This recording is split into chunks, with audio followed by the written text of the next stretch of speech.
আমি যোগেন্দ্র যাদবকে সরাসরি বলেছিলাম যে আপনারা এত কাস্ট নিয়ে কথা বলেন কিন্তু পশ্চিমবাংলার এর কোনো গুরুত্ব নেই। তা উনি বললেন, I think you are right Supriyo, but I have a little doubt. বললেন তুমি কি ম্যাট্রিমোনিয়াল কলামগুলো ফলো করো ওয়েস্ট বেঙ্গলে? আমি ছিটকে গেলাম। বাঙালির ঠাকুরঘর এবং বাঙালির হিন্দুত্বের মধ্যে, দেবতা স্বরূপের মধ্যে রামের অস্তিত্ব কিন্তু সেভাবে কখনো ছিল না। এটা সাংস্কৃতিকভাবেই ছিল না। রাম আইডেন্টিটিটা যখনই বাঙালি ভেবেছে, কৃষ্ণের রেফারেন্সে ভেবেছে। এই কথাটা তো স্পষ্ট বলতে হবে। মুসলিম মৌলবাদ খুব খারাপ, এ বিষয়ে কোনো সন্দেহ নেই। হিন্দু মৌলবাদও খারাপ, একে অপরকে ইমিটেট করে। যে তৃণমূল 24 সালেও আমি দেখলাম 72% মুসলিম ভোট কনসেন্ট্রেট করেছেন। এবং খুব ইন্টারেস্টিংলি দেখলাম 40%-এর ওপর মুসলিম পপুলেশন আছে এই রকম অ্যাসেম্বলিগুলোতে। বিজেপি প্রায় 65% হিন্দু ভোট কনসলিডেট করছে। এটা কি, কেন? পোলারাইজেশনটা খুব সাকসেসফুলি হচ্ছে। তো যোগেন মণ্ডল যেটা করলেন, তারপর 31 জন শিডিউল যারা জিতেছিল শিডিউল কেন্দ্র থেকে, এই নমশূদ্রদের নিয়ে, সবাইকে নিয়ে উনি একটা সংগঠন করতে সমর্থ হলেন। আচ্ছা। এবং উনি যে ন্যারেশনটা তৈরি করলেন যে আমরা হিন্দু না, আমরা হিন্দু না, না নমশূদ্ররা হিন্দু নয়, নমশূদ্র হিন্দু নয়, হিন্দু উচ্চ জাতের দ্বারা আমরা আক্রান্ত, যেমন মুসলিমরা আক্রান্ত। অর্থাৎ আমাদের যদি কেউ বন্ধু হয়ে থাকে মুসলিমরা। যে কি দেখে ভোট দেয়, খুব স্পষ্টভাবে বলছি, দুর্নীতি দেখে ভোট দেয় না। অর্থাৎ দুর্নীতি ইস্যু নয়। মানুষ দুর্নীতি গা সওয়া করে ফেলেছে একদম। কারণ ব্যক্তিগত জীবনেও সবাই আমরা এটাতে বিশ্বাস করি। যেটা অন্যান্য স্টেটে হয়েছিল জাত দিয়ে, আমাদের এখানে সম্ভব হলো না, কারণ আমাদের এখানে মধ্য কৃষি জাত, মানে পেজেন্ট কাস্ট, ডমিনেন্ট পেজেন্ট কাস্ট আমাদের এখানে অনুপস্থিত। এবং যদিও আছে, সেটা কোথাও কনসেন্ট্রেটেড না। মাহিষ্যরা ছিল, প্রায় 5% মতো মাহিষ্য ছিল। ফলে তারা চ্যালেঞ্জ জানাবার মতো জায়গায় ছিল না ভদ্রলোকদের। কিন্তু মুসলিমদের মধ্যে থেকে একটা চ্যালেঞ্জ চলে এসেছিল ভদ্রলোকদের দিকে।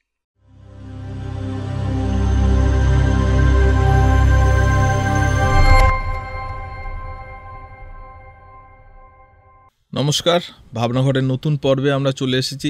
অনেকটা দেরি হয়ে গেল আসতে, কারণ আমাদের কিছু যান্ত্রিক ত্রুটি এবং আমাদের নিজস্ব কিছু ত্রুটির ফলে এই দেরিটা মার্জনা করে দেবেন আশা করছি। আজকে যে বিষয়টা নিয়ে কথা বলবো সেটা অদ্ভুত বিষয় মনে হতে পারে একটা শ্রেণীর ক্ষেত্রে, কারণ রাস্তাঘাটে, ট্রেনে, বাসে আমরা বিভিন্ন সময় বিভিন্ন কথা শুনি, এখনও শুনছি একদম খুব খুব কাছাকাছি সময়ে, যে আমাদের নাকি কাস্ট সেন্সাস হবে।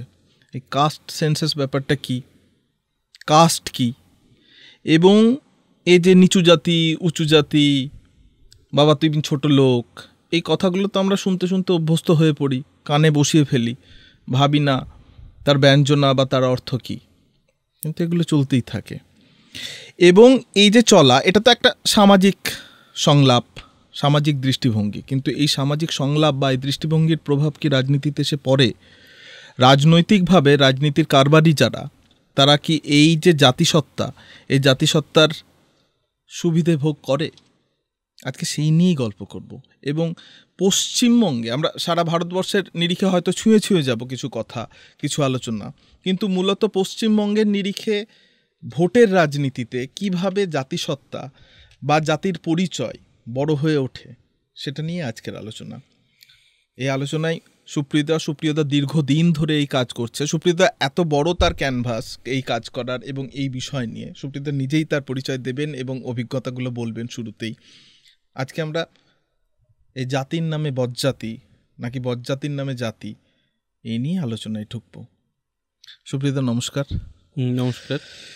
তুমি এই বলেই রাখলাম যে তোমার পরিচয় এতটাই দীর্ঘ এবং বড়, সেইটা তুমিই শুরু করো, মানে তোমার অভিজ্ঞতা এবং তোমার কাজের ধরন। না, আজকের বিষয়ের যে নিরিখ, সেইখান থেকে বলা যেতে পারে যে আমার পরিচয়টা হোক সিএসডিএস লোকনীতির, আমি পশ্চিমবঙ্গের স্টেট কোঅর্ডিনেটর। আচ্ছা। কারণ রাজনীতির ছাত্র হিসেবে একরকমভাবে পড়াশোনা করেছি, একরকমভাবে দেখেছি, কিন্তু রাজনীতিটাকে বিশ্লেষণ করা এবং রাজনীতি নিয়ে একটা গবেষণার জায়গায় পৌঁছানো, সমীক্ষা নির্ভর একটা গবেষণার জায়গায় পৌঁছানো, সেই ট্রেনিংটা আমার হয়েছে কিন্তু সিএসডিএস লোকনীতির মাধ্যমে। সেটা কবে থেকে? 2005 সাল থেকে। আগে যেটা হতো, রাজনীতি নিয়ে অনেক কথা এমনি বলা হয়, যেমন মানে আমার এক মাস্টারমশাই একবার আমাকে শুধরে দিয়েছিলেন যে কমন সেন্স আর গবেষণার মধ্যে পার্থক্য হলো কমন সেন্স যেখানে শেষ হয়, গবেষণা সেখান থেকে শুরু হয়। অর্থাৎ কমন সেন্স দিয়ে কথা বলুন না যদি গবেষণা করতে হয়। তাই চায়ের দোকানের যে আলোচনা, সেই আলোচনা থেকে যখন আমি গবেষণার দিকে গেলাম, সেই ট্রেনিংটা আমার হলো সিএসডিএস লোকনীতির মাধ্যমে। আচ্ছা, তাও সেই সূত্রেই এই রাজনীতির চর্চা এবং রাজনীতিকে দেখা কিছুটা।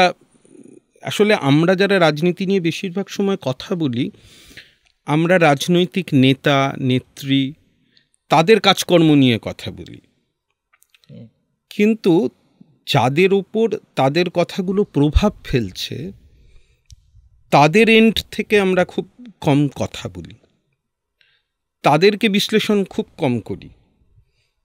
তার কারণ আমাদের রাজনীতির কথা মানেই হচ্ছে যে কে ভোটে জিতবে, কে ক্ষমতায় থাকবে বা থাকবে না। আদর্শগত দিক থেকে আলোচনা এখন অনেক কমে গেছে, ফলে খুব টেকনিক্যাল আলোচনায় আমরা চলে আসি খুব শিগগিরই, যে কে ভোটে জিতবে এবং কে জিতবে না, কে ক্ষমতায় থাকবে বা থাকবে না, কার সাথে কার বন্ধুত্ব হবে বা হবে না। সেখানে মানুষ বা যারা ভোট দিচ্ছে, ওই সুমনের কথা ধার করে বলা যায়, মানুষের মুখে ব্যালট পেপার দেখছেন, নেতা দেখছেন। তা ওই ব্যালটের নেপথ্যে যাওয়ার একটু চেষ্টা।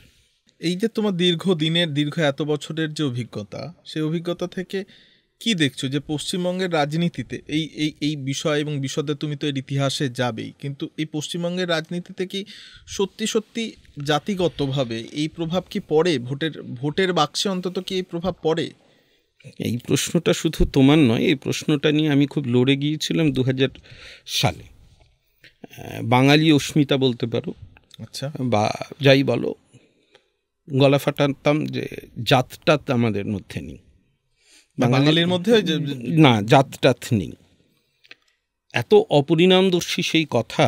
কারণ ওই বললাম যে চায়ের দোকানের আলোচনার মতো করে বলতাম যে আমাদের এখানে কাস্ট পলিটিক্স হয় না, হিন্দি বলো এর মতো এক্স্যাক্টলি হয় না। কেন হয় না, কোথায় হয় না, সেটা তো আমরা আসবো।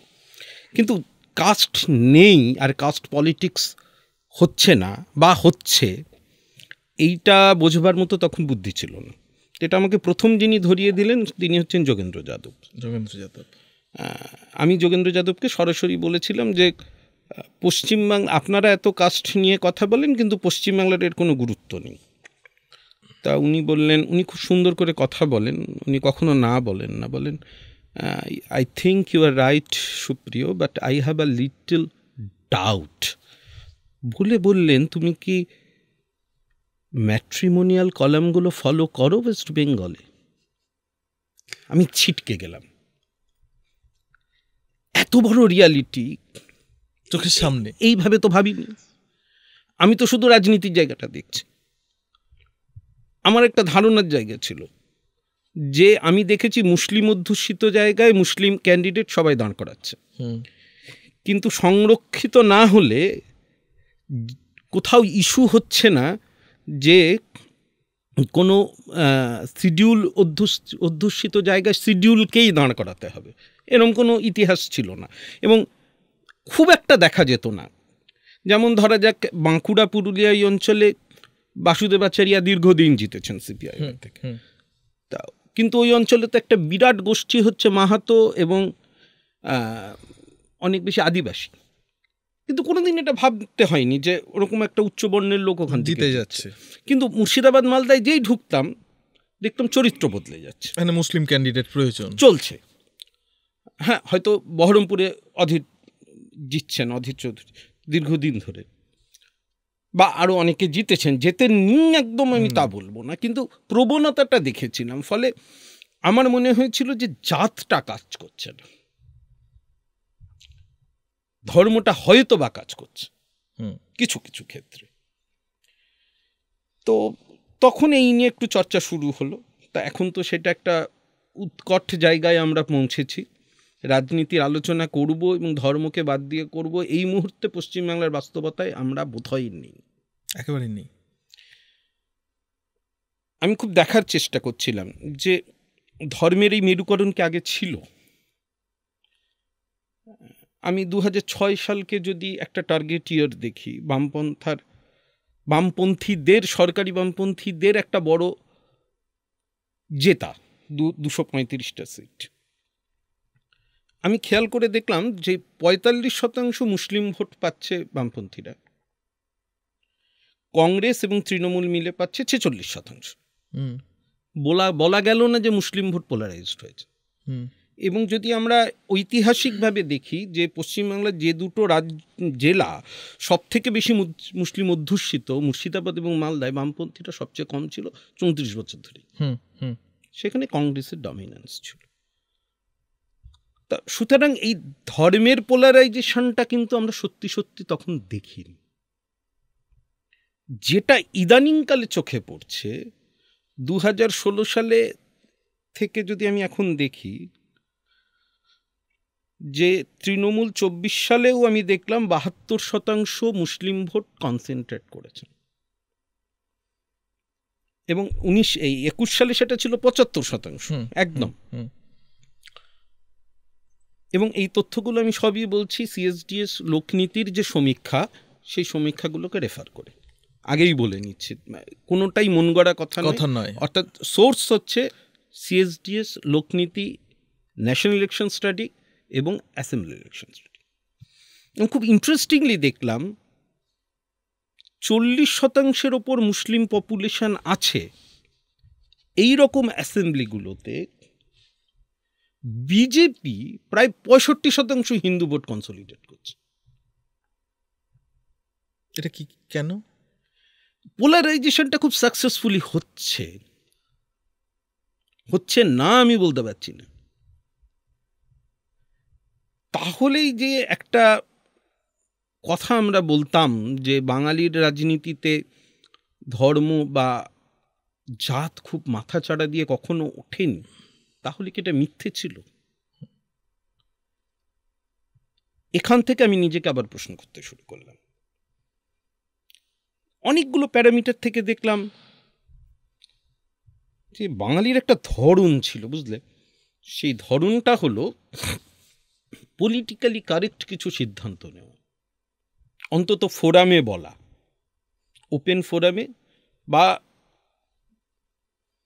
বাইরের যখন আদান প্রদান হয় তখন বাঙালি এই সিদ্ধান্তগুলো নিয়ে থাকে। কেন নেয় এটাও ভাবতে চেষ্টা করলাম। যে অর্থে হিন্দি বেল্টের হিন্দুত্বকে নিয়ে আমরা আলোচনা করি, সেই আলোচনাটা বাংলায় অনেক দিন ধরে সত্যি সত্যি ছিল না, সেই সংস্কৃতিটাও ছিল না। যেমন আমরা একটা সমীক্ষা করি 21 সালে ইলেকশন স্টাডিজের মধ্যেই, যে আচ্ছা বাঙালি বাড়িতে, তো এটা অভিজ্ঞতা থেকেও আমরা একটা জায়গায় আসতে পারি বা বলতে পারি, প্রায় বেশিরভাগ বাঙালির বাড়িতে ঠাকুর ঘর আছে।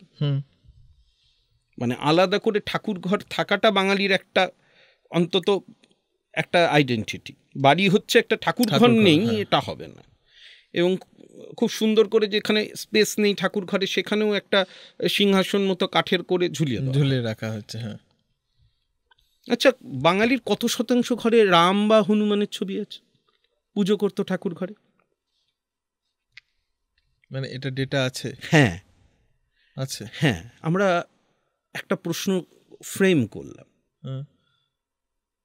যে বাঙালির নিত্য পূজা পদ্ধতিতে কারা আছেন। আমরা দেখলাম দুর্গা এবং কালী হচ্ছে, দুর্গার ঠিক না, মানে কালীর বিভিন্ন রূপ, সেটা প্রায় 33%। 33।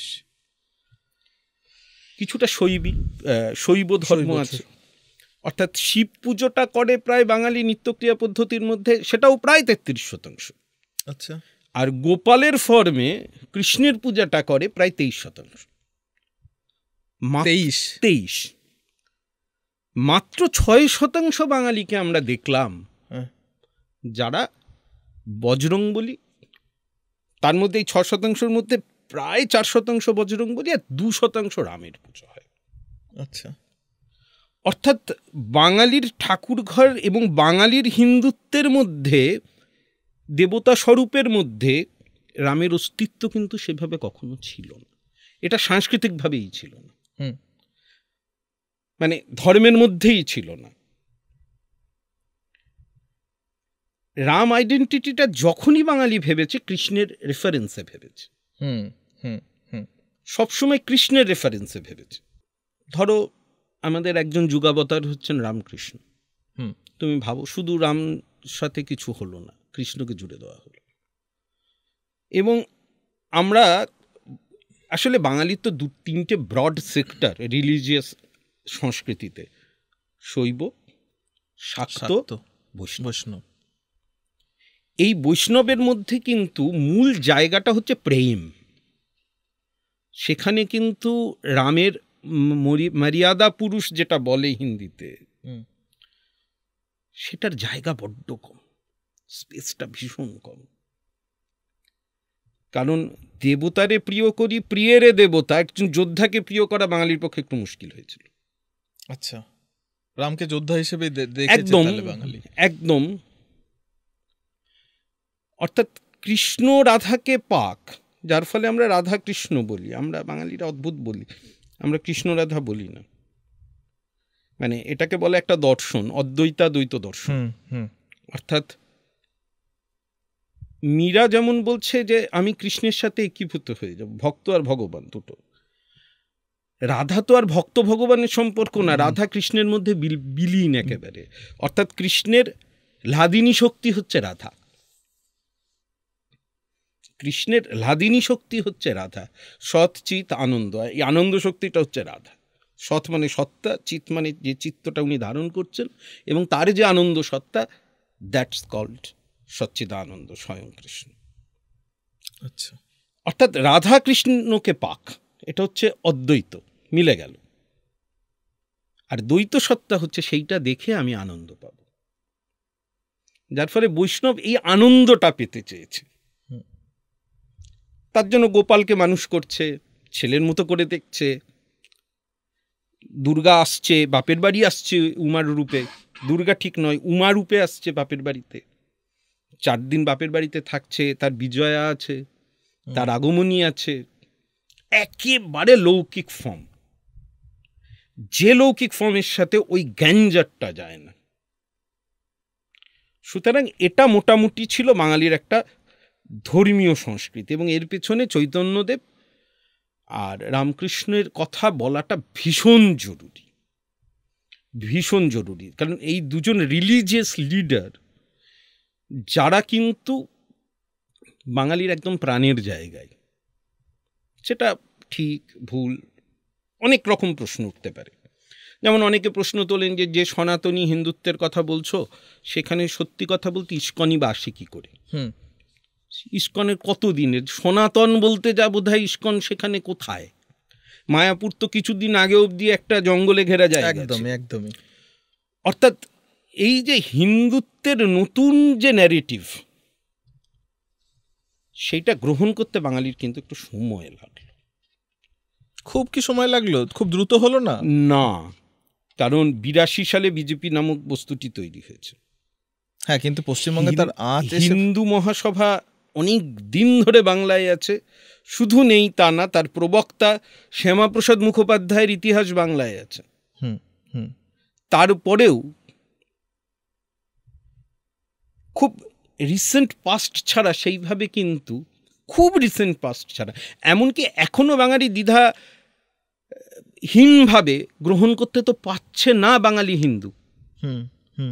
এখনো তো প্রশ্ন উঠছে যে, যেমন সেদিন আমার এক অধ্যাপক বন্ধু দেখলাম লিখেছেন এক জায়গায়, আমার খুব মনে হয়েছে খুব ঠিকঠাক লেখা, যে এটা কি উত্তরপ্রদেশের নতুন কলোনি তৈরি হবে, উপনিবেশ তৈরি হবে পশ্চিমবঙ্গ? হ্যাঁ, রামনবমী নিয়ে উনি লিখছেন আনন্দবাজারে। আমি এই প্রশ্নটা করতাম তোমাকে, মানে এই বিগত 2-3 বছরে যেভাবে তুমি রামনবমীর যেভাবে পূজা অর্চনা এবং চারিদিকে যেভাবে তার উন্মাদনা দেখা দিয়েছে, এই যে তোমার 2021-এর ডেটা বললে যেখানে 6% আরাধ্য দেবতা হিসেবে রাম পূজিত হন, সেইখানেই উন্মাদনা কিভাবে আসছে? মানে উন্মাদনা পলিটিক্যাল ইন্টেনশন। একদম উন্মাদনা, কিন্তু সাধারণ লোক রাস্তায় নামছে না। আমরা কিন্তু দেখিনি যে সাধারণ, যেভাবে দুর্গা পুজোয় সাধারণ আমরা যাই, অষ্টমীতে পুজো দিই, মানে একটা অদ্ভুত ন্যারেটিভ তো চলছে যেন আমরা কোনোদিন অষ্টমীতে পুজো দিইনি। আমাদের অঞ্জলি দেওয়াটা তো ছিল ওই রকম যে সুন্দর পাঞ্জাবি পায়জামা পরবো,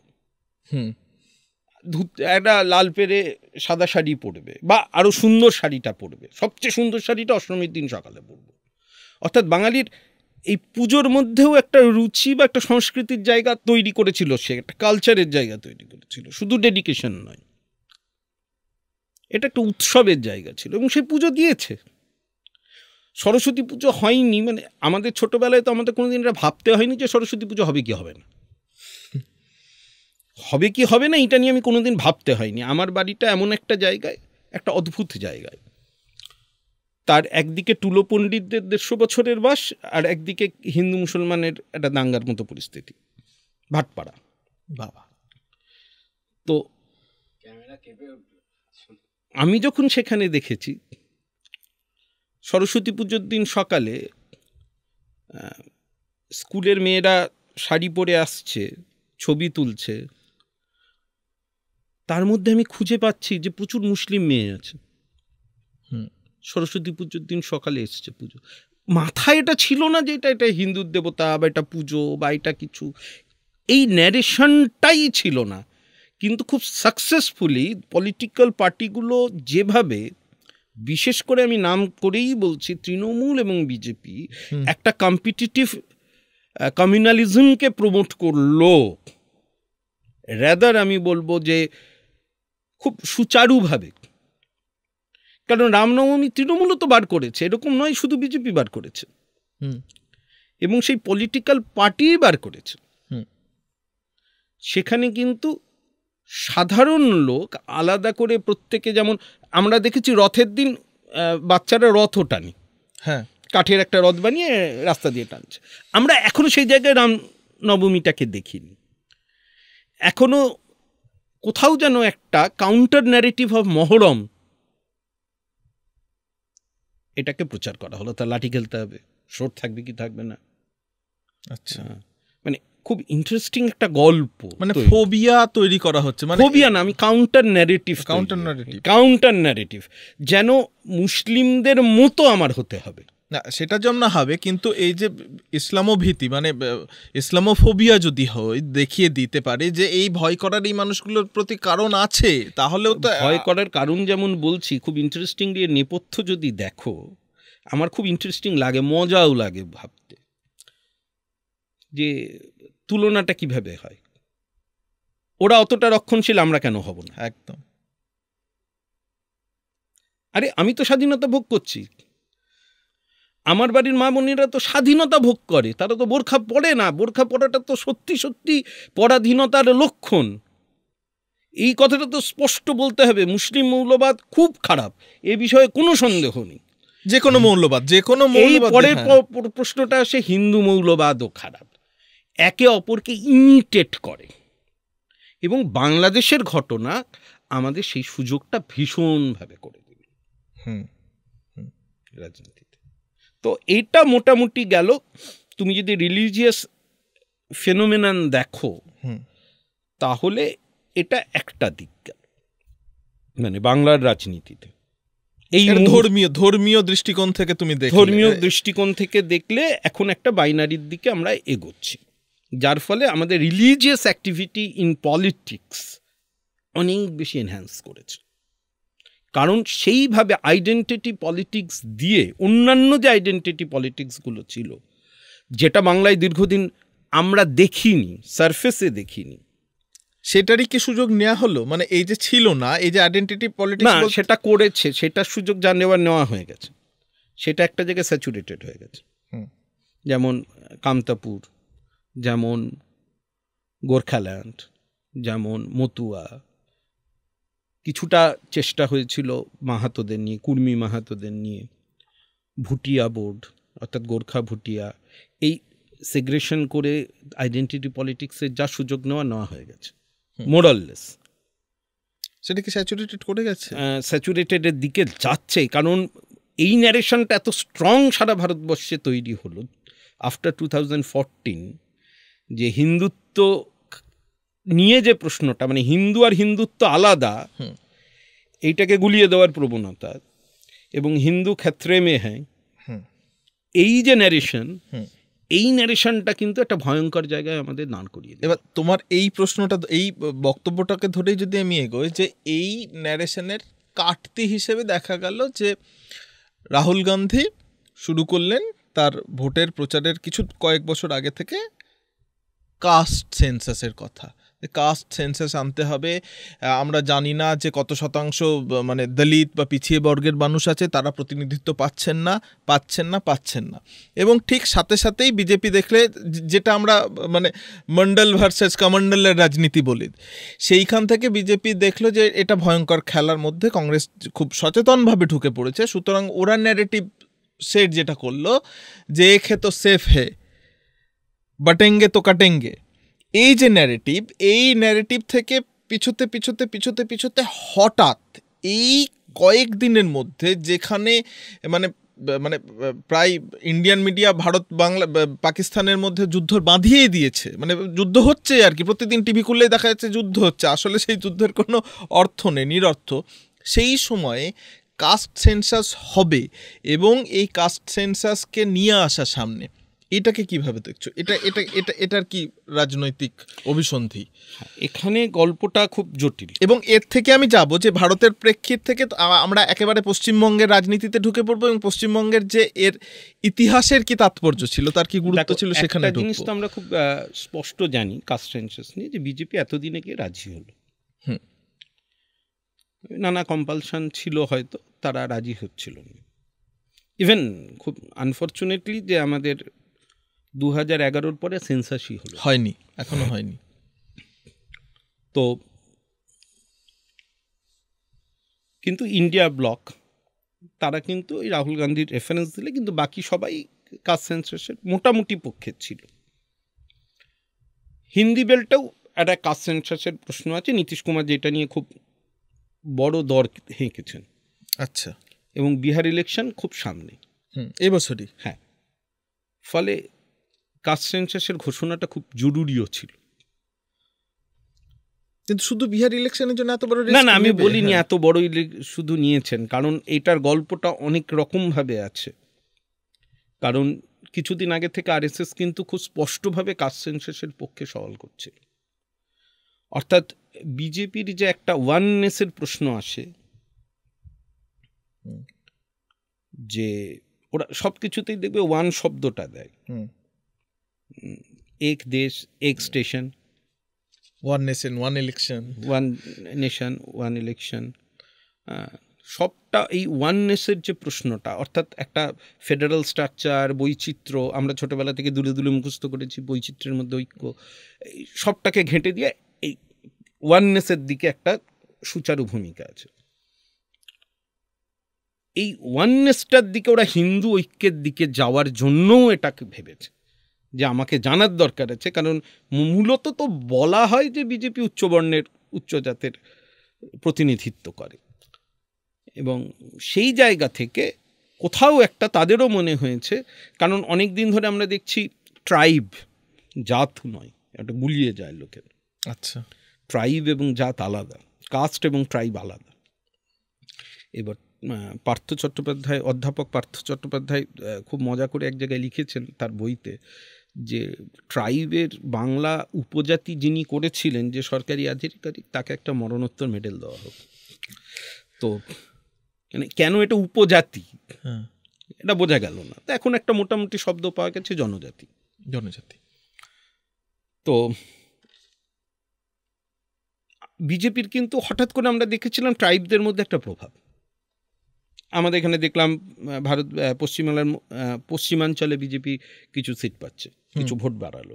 আমরা দেখলাম ছত্তিশগড়ে বিজেপি জিতছে, উত্তরাখণ্ডে বিজেপি জিতছে, অর্থাৎ ট্রাইব অধ্যুষিত অঞ্চলগুলোতে বিজেপি বেশ ভালো রেজাল্ট করছে, ঝাড়খণ্ডে একটা বড় জায়গায়। তো বিজেপির কোথাও একটা, আমার ধারণা, একটা ন্যারেটিভ মনে হয়েছে যে এই হিন্দুত্বের এই সংজ্ঞাটাকে এক প্ল্যাটফর্মে আনতে হবে, আমার ধারণা। এখন তো ধারণা করা ছাড়া উপায় নেই, মানে এই কারণটা আরো আসলে রাজনীতি দুটো খাতে বয়। একটা হচ্ছে আদর্শগত খাত, যেটা তুমি ভাববে যে কি করা উচিত। আগে কিছু যে যতদিন অবধি আদর্শগত রাজনীতির প্রশ্ন থাকতো তখন হতো যে আমাদের কি করা উচিত, আইডিয়াল কি হবে। আর এখন হয় যে কি হতে চলেছে সেটাকে দেখা। এই কি হতে চলেছে এটা হচ্ছে কৌশল বা স্ট্র্যাটেজি। এটার উপরেই এখন মোটামুটিভাবে রাজনীতি দাঁড়িয়ে। তাতে যদি একটু আদর্শের সাথে কম্প্রোমাইজ করতে হয়, করা যাবে। আচ্ছা। এবং তুমি বিজেপিকে দেখেছো বহু জায়গায় তারা এটা করেছেন। যেমন তারা গোমাংসের বিরোধী, তারা কেরালায় বলছেন না, তারা নর্থ ইস্টে গিয়ে বলছেন না যে আমরা গোমাংসের বিরোধী, তারা মেনল্যান্ডে বলছেন গোমাংসের বিরোধী। ঠিক আছে, অর্থাৎ এই যে সিচুয়েশনাল শিফট সেটাও বিজেপি করে। ফলে এগুলো রাজনীতির বিভিন্ন ধরন। আমি যেগুলোই বলছি সেগুলো খারাপ ভালো দিয়ে একেবারেই নয়, আমার বলার কথা বা ঠিক ভুলেরও প্রশ্ন নেই, ব্যাখ্যা করার কাজ আমার নয়। কি ঘটছে বিয়ন্ড দিস আমি ভাবার চেষ্টা করছি। কিন্তু যেখান থেকে তুমি শুরুটা করেছিলে, অর্থাৎ বাংলায় ধর্ম এবং কাস্ট, তাহলে কি বাংলায় কাস্ট সেন্সাস হওয়ার দরকার আছে না নেই? বা বাঙালি কাস্ট নিয়ে কতটা ভাবছে? আমি প্রথমেই যে গল্পটা বললাম যে কাস্ট তো আছে বাংলায় এবং খুব শক্তিশালীভাবে আছে। আমরা যদি দেখি যে কবে থেকে আছে, মানে কি তুমি নিজে অভিজ্ঞতা থেকে বলো না, তুমি এই পাড়া শুনেছো তো, সেনপাড়া, দাসপাড়া, কৈবত্যপাড়া, জেলেপাড়া, শুনুন। হ্যাঁ, তাহলে কাস্টের নাম দিয়ে পাড়াই আছে, বসতিই আছে। তাহলে কাস্ট নেই কে বললো? কাস্ট সচেতনতা নেই কে বললো? কাস্ট সচেতনতা তো আছে, সামাজিকভাবে প্রবলভাবে আছে। এবং আমি অনেককে বলতে শুনেছি, তোদের হাত পাগুলোর এমন অবস্থা না, মনে হচ্ছে আদিবাসীদের মতো। হ্যাঁ হ্যাঁ হ্যাঁ, এটা তো আমরা শুনি, মানে SC ST বলা বা SCদের মতো তো ধরো, তো চেহারাটা ওই রকম। তা আমরা যাদের হীনমন্যতায় রাখতে চাই বা যাদেরকে আমরা ছোট করে দেখতে চাই, মানে এটা একটা অ্যাপ্রোচ, এটা একটা সার্বিক অ্যাপ্রোচ। তুমি দেখো চাষাও হয়তো কখনো কখনো চাষার ছেলেকে বলছে যে চাষার মতো ব্যবহার করিস না। এই যে চাষার মতো ব্যবহার করিস না, মানে অ্যামেজিং। তুমি ভাবো যে মানে চাষার ব্যবহার খারাপ। হ্যাঁ, ইভেন এটা শুধু চাষার ক্ষেত্রে না, যে কোনো উইকার সেকশনের ক্ষেত্রেই তুমি এটা দেখতে পারো। মেয়েদের মতো ন্যাকামো করিস না। এই তো তুই আবার মেয়েদের মতো কাঁদতে শুরু করলি। অর্থাৎ মেয়েরা এটা করে, চাষা এটা করে, মানে ফলে এই সমস্ত কিছু আমাদের মধ্যে আছে। কিন্তু যখনই আমরা কথা বলি বাঙালি, তখনই আমরা পলিটিক্যালি কারেক্ট কথা বলি। তার একটা কারণ, যেমন ধর্মের ক্ষেত্রে দেখলাম রিলিজিয়াস লিডার, কাস্টের ক্ষেত্রেও এই ঘটনাটা নানাভাবে ঘটেছে। কিভাবে? তাহলে আমাদের একটু পিছিয়ে যেতে হবে বাঙালির ইতিহাসের দিকে, ইতিহাসের পরিপ্রেক্ষিতে। দেখো, বাঙালি উচ্চ জাত বলতে আমরা যাদের বুঝি মূলত বামুন, কায়েত, বৈদ্য, মোটামুটি উঁচু জাত। যে কটা রিফর্ম হয়েছে না কাস্টের, সেই রিফর্ম বোধহয় এই উঁচু জাতের রিফর্ম আর কোথাও সেইভাবে হয়নি। তার একটা বড় জিনিস হচ্ছে আত্মীয় সভা বা ব্রাহ্ম সমাজ পরবর্তীকালে। এটা কিন্তু উঁচু জাতের রিফর্ম। মানে তুমি যদি দেখো সতীদাহ প্রথা, বিধবা বিবাহ, সব কিছু উঁচু জাতের রিফর্ম, কলকাতা কেন্দ্রিক উঁচু জাতের রিফর্ম। এবং খুব ইন্টারেস্টিংলি তখন যারা কনজারভেটিভ গ্রুপে ছিলেন, অর্থাৎ রাধাকান্ত দেবের নাম উঠে আসে সবার আগে, তারাও যে কনজারভেশনের যে পদ্ধতিটা নিতেন সেটাও ইংরেজি জানা, আধুনিকতার মোড়কে। অর্থাৎ এই যে কলোনিয়াল একটা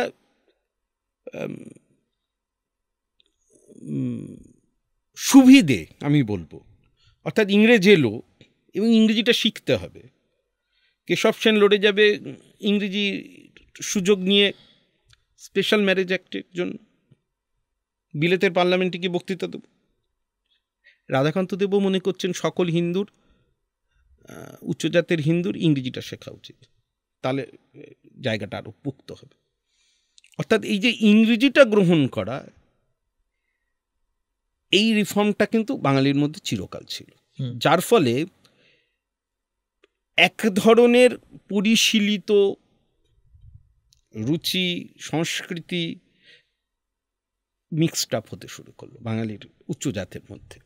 বাবু সম্প্রদায় তৈরি হতে শুরু, বাবু সম্প্রদায় তার আগে ছিল, এবার ভদ্র সম্প্রদায় তৈরি, ভদ্রলোক। এবং এই ভদ্রলোকের এক্সটেনশনটা হচ্ছে তারা মূলত চাষবাস করেন না, চাষবাসের সাথে তাদের সম্পর্ক যে খুব ভয়ঙ্কর তা নয়, তাদের জায়গাটা হচ্ছে তারা বিভিন্ন হোয়াইট কলার জবের সাথে যুক্ত, উচ্চ পেশায় যুক্ত, এবং মানে তুমি খুব ব্রডলি বলতে পারো মধ্যবিত্ত উচ্চ বর্ণ, মানে উচ্চ জাত মূলত, এটা হলো ভদ্রলোক।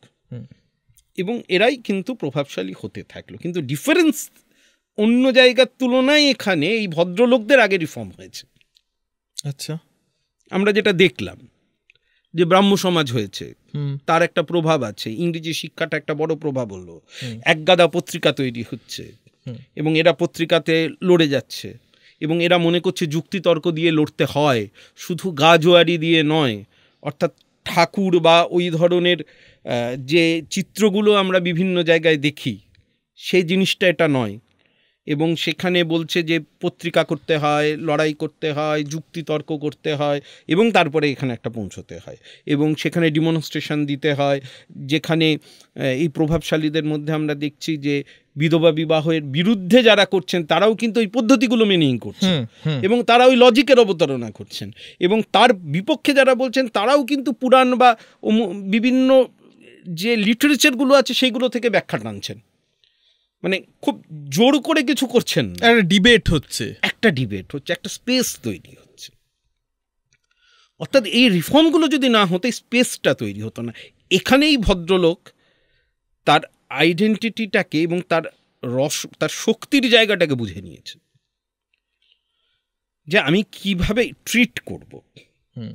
এবং তারা বহু ক্ষেত্রে মানে সেই বুড়শালিকের ঘাড়ে রোয়ের মতো অবস্থা নেই যে মুখে পেঁয়াজের গন্ধ যদি করে বা ছায়া দেখলে চান করে আসতে হবে, ওই জায়গাটা তখন বদলে গেছে। এবার ছায়া দেখে চান করে আসতে হবে সেই জিনিসটাও তো ছিল তো, এবং সেই ইতিহাসটা আমরা আরও ভালো বুঝি, সেটা কিন্তু নিচু জাতির লোকেদের মনে ছিল না, একদম তা না, থাকলেও সেটা ডাইলিউটেড অবস্থায় ছিল। এইবার তুমি প্রশ্ন করতে পারো, আচ্ছা অন্যান্য স্টেটে তো আমরা দেখলাম উচ্চ জাতির বিরুদ্ধে একটা মুভমেন্ট ছিল, একটা দলিত কনসেপ্ট, পেরিয়ার যেমন দেখেছি আমরা, তামিলনাড়ুতে যেভাবে মুভমেন্ট এসছে সেই রকম তো আমরা পশ্চিমবঙ্গে কি না, আমরা সেভাবে দেখিনি। কেন দেখিনি? তার দুটো কারণ। একটা হচ্ছে অবিভক্ত বাংলায় মোটামুটিভাবে যেটা ছিল, জমিদার শ্রেণীটা ছিল মূলত উচ্চবর্ণের, উচ্চ জাতের হিন্দু, ক্লাস অ্যাঙ্গেল ছিল, অর্থাৎ রেদার দ্যান কাস্ট অ্যাঙ্গেল। কেন ছিল? কাস্ট তো মুসলিমদের মধ্যে সে অর্থে ছিল না, কিন্তু প্রজারা মূলত ছিল মুসলিম, মানে জমিদারদের প্রজারা ছিল মূলত, যারা কৃষিকাজটা করতেন তারা ছিলেন মুসলিম মূলত। তার কারণ তখন তো মুসলিমরাই বেশি, তুমি তো দুটো অবিভক্ত বাংলা, আর জমিদার তো উচ্চ শ্রেণী বা উচ্চ জাত হিন্দু, সেখানে একটা হিন্দু মুসলিমের জায়গা থাকতে পারত, কিন্তু সেখানে তো কাস্ট মুভমেন্ট সম্ভব হচ্ছে না। আচ্ছা, তার কারণ ম্যাক্সিমাম হচ্ছে মুসলিম। ফলে তখন যেটা ওখানে ছিল, ওই অঞ্চলে একটা ক্লাস অ্যাঙ্গেল বরাবর ছিল, অর্থাৎ ডিপ্রাইভড আর যারা শাসন করত, ইকোনমিক্যাল ক্লাস দুটো একেবারেই। এবং এই অ্যাঙ্গেলটাই পশ্চিমবাংলায় দীর্ঘদিন ধরে চর্চা হয়েছে, এবং এই অ্যাঙ্গেলেই মোটিভেট করানো গেছে, কেন কী করে গেছে আমি তা বলছি। এবার এটা কিন্তু প্রথম দিকে ছিল না, এটার একটা এই অ্যাডজাস্টমেন্টটা ভেঙে গিয়েছিল। সেটা হচ্ছে যোগেন মণ্ডল নামে একজন ছিলেন, যোগেন মণ্ডল, বরিশালের যোগেন মণ্ডল। মানে এই নামটা বললাম, বরিশালের যোগেন মণ্ডল, এটা দেবেশ রায়ের একটা উপন্যাসই আছে। আচ্ছা, খুব ইন্টারেস্টিং ক্যারেক্টার। বরিশালে জন্ম, নমশূদ্র ঘরে জন্ম। নমশূদ্ররা কিন্তু বাকি শিডিউলদের মধ্যে একটু একটু একটু উচ্চ ছিল, মানে তাদের এক্সপোজারটা একটু বেশি ছিল। নমশূদ্র বলতে দাস, নমশূদ্র বলতে তুমি শুধু পদবি দিয়ে বোঝাটা একটু একটু মুশকিল। তার কারণ মূলত অনেক রকম পদবি এর মধ্যে আছে। নমশূদ্র একটা কাস্ট কমিউনিটি হিসেবেই তুমি দেখো। তো সেই যোগেন মণ্ডল পড়াশোনায় ভীষণ ভালো, খুব ব্রাইট, রাজনীতি নিয়ে কখনো কিছু করেননি, আইন পড়েছেন। হঠাৎ করে তার এক মাস্টারমশাই তাকে একদিন বললেন, এবং তিনি উচ্চ বংশজাত, যে তোমাকে দাঁড় করিয়ে দেবো ভোটে। এটা বলছি 1936 সালের গল্প। 1936 সালে বরিশাল প্রাদেশিক কংগ্রেসের বিরুদ্ধে, ক্যান্ডিডেটের বিরুদ্ধে, মানে সরল দত্ত ক্যান্ডিডেট ছিল, তার বিরুদ্ধে যোগেন মণ্ডলকে নির্দল হিসেবে দাঁড় করিয়ে দিল। কি ইলেকশন হচ্ছে এটা? এটা হচ্ছে প্রাদেশিক কাউন্সিল কংগ্রেস, প্রাদেশিক, সেখানে দাঁড় করিয়ে দিল নির্দল হিসেবে। যোগেন মণ্ডল জিতেও গেলেন।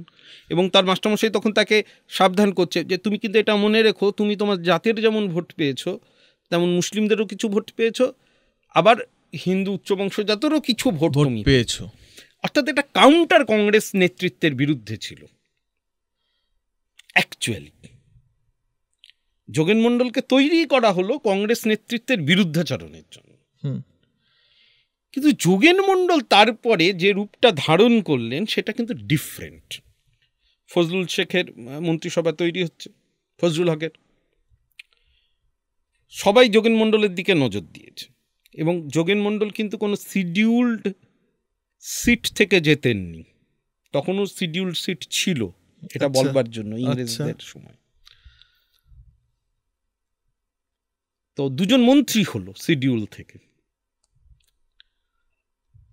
তো যোগেন মণ্ডল যেটা করলেন তারপর, 31 জন শিডিউল যারা জিতেছিল শিডিউল কেন্দ্র থেকে, এই নমশূদ্রদের নিয়ে, সবাইকে নিয়ে উনি একটা সংগঠন করতে সমর্থ হলেন।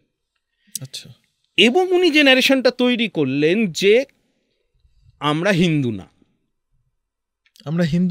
না, নমশূদ্ররা হিন্দু নয়, নমশূদ্র হিন্দু নয়, হিন্দু উচ্চ জাতের দ্বারা আমরা আক্রান্ত, যেমন মুসলিমরা আক্রান্ত। অর্থাৎ আমাদের যদি কেউ বন্ধু হয়ে থাকে মুসলিমরা।